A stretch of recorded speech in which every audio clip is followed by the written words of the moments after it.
a bronze medalist in the 2017 Smack Off. Still a very good friend of the program. It is Jeff Passan. Jeff, my man, it's been a minute or two since we have spoken. How you doing, Jeff? How is life for you right now? My goodness, Van Smack, it is good to be back in the place that knew me before I was the guy on the TV at the bar who makes everyone say, why is John Mulaney's ugly older brother talking about baseball? and this is a good reminder, clones. When you frequent the jungle, you are not necessarily resigned to a life like Caleb in Green Bay, spending half your day picking pork rind crumbs out of your creepy flesh-colored beard. And speaking of losers, Jim, who failed to show up in the Smack-Off, shout out to Damon Amendolara, who should get far more credit than he does for somehow transmogrifying from horse to human. The last time I saw such equine failure, Jim, was when 7 other 3-year-olds lined up against Straight Up G and thought they could beat him. And speaking of that 60,000 case you won, Jimmy, I'm truly hoping that you will put it towards some good causes. Brad and Corona always could use a fresh cycle of the juice. We know Leff and Laguna need to bail out for ghost casting.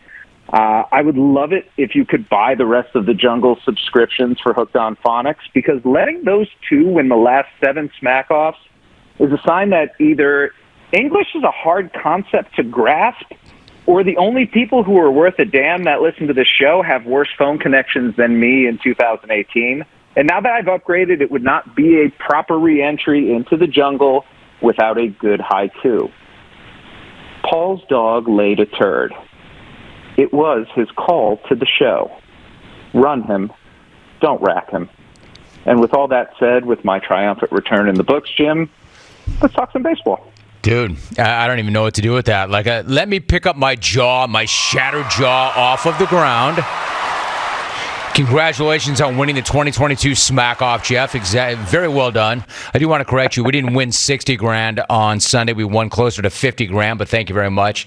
Dude, that was incredible. All right. My man, welcome back. Jeff freaking Passan, if you need him. No guest has ever answered the question, hey man, how you doing? Quite like that before.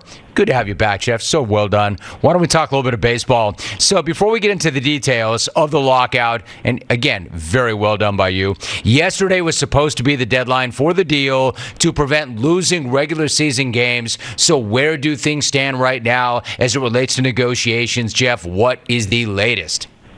Jim, there was progress yesterday, but I'm not sure it's enough progress to get a deal done. You have to remember, going into yesterday, the Major League Baseball Players Association and MLB were extraordinarily far apart in what they wanted in this new labor deal. And the players look at this as a moment in their history, an important moment where if they don't stand up after years of service time manipulation, after 4 consecutive years of their salaries going down as revenues went up in their sport, at a time where they feel like they need to take more control of the game because the people who are in charge of it are leading it to a bad place.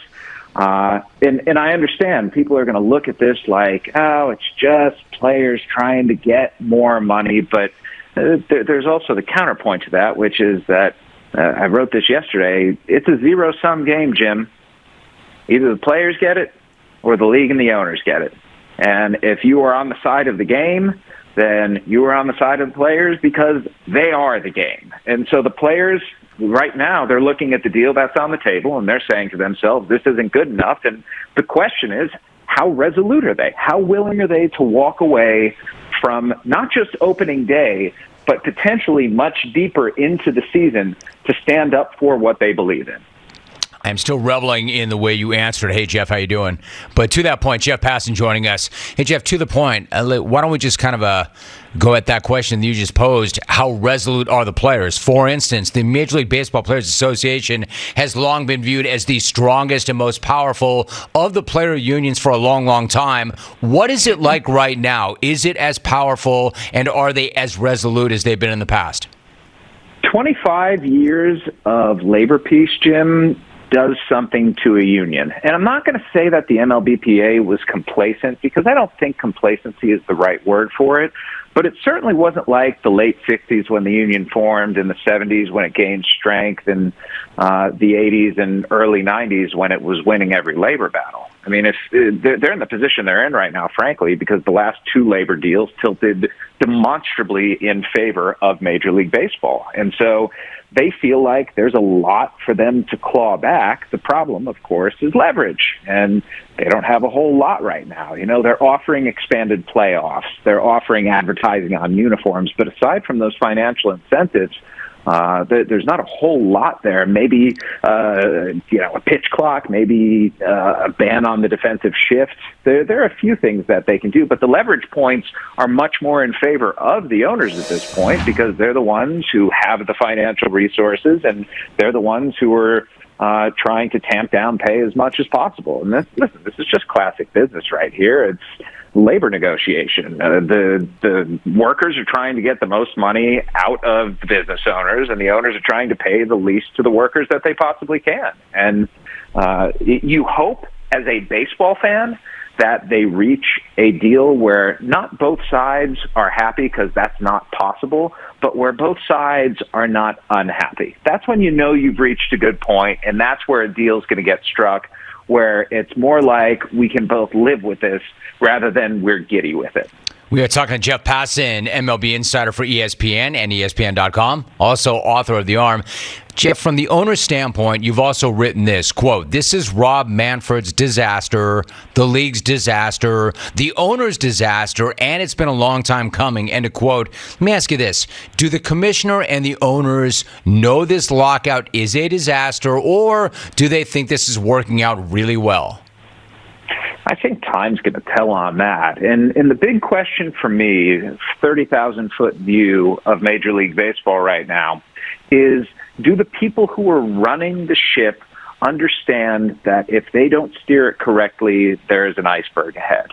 And that iceberg is years of fandom lost on account of what's happening on the field right now. It's amazing to me, Jim, the level of play that we see from individuals and the overall play that just does not compare to it. It's a slow game. And I love baseball. I really love baseball, not just because I've spent 20 years doing this job. I love everything about baseball, that it is a thinking person's game, that you can have athleticism and you can have power, and there are so many different elements. You don't have to be 6'3", 220 or 6'11". You can just be a 5'7" guy, or in Jose Altuve's case, a 5'5" guy who can go bat to ball and become a superstar. But the game's pace right now, it doesn't work long term. It's just not sustainable. And I think the fact that MLB right now is more focused on trying to tamp down on the players than it is prioritizing the product on the field is concerning. I look at the players, and listen, their opinion on that matters too. But their priority right now, they feel like we got to get everything else straight because we are the product. And, the happier we are as workers, the better the game is going to be. Jeff Passan joining us. Jeff, in terms of the players, let me ask you this. In the wake of the Astros' punishment, the commissioner did refer to the World Series trophy as, quote, a piece of metal. Let me ask you this. Yeah. Was that just a one-off, a slip of the tongue, or is that something that the players have never forgotten, latched onto, in fact, and will always remember? I'm not exaggerating when I say this, every single day in player meetings it gets brought up. Every single day that gets brought up. The fact that salary arbitration, it's a core tenet of baseball's economic system, where after 3 years of service, you essentially get to argue for your salary. And salary arbitration has gotten a lot more contentious in recent years. And my friend Mark Carrig wrote a story a couple years ago talking about how the team that does the best job in the commissioner's office view of keeping salaries low got a replica championship belt. And when players found out about the arbitration championship belt, they got pissed off.